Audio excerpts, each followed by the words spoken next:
देख ले बाबा का कहा था अब एक अंदाजा लगा सकते जवानी कैसे बची।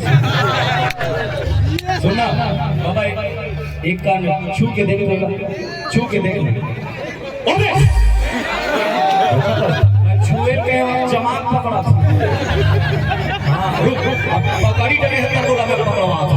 एक कान एक बाबा थोड़ा डांस करके तारा भाई छुट्टी तो सिलेक्शन ले भैया ओके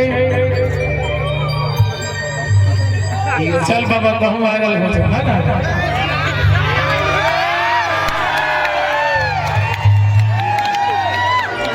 अरे डोले माया बंधागे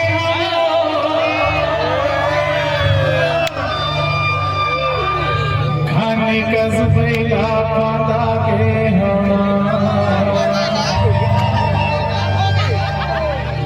अरे मोला हाजन भुलावे दिया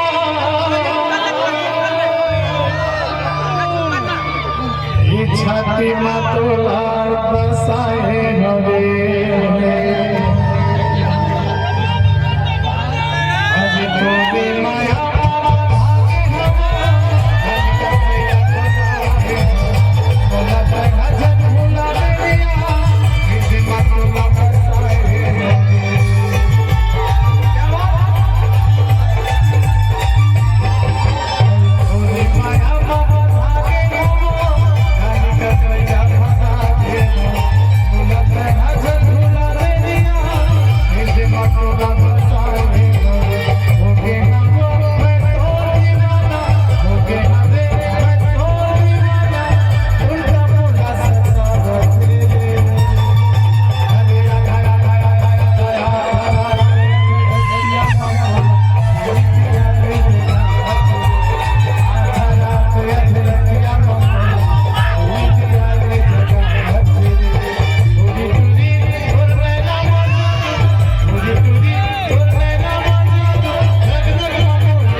बाबा के लिए जोरदार ताली बजाओ।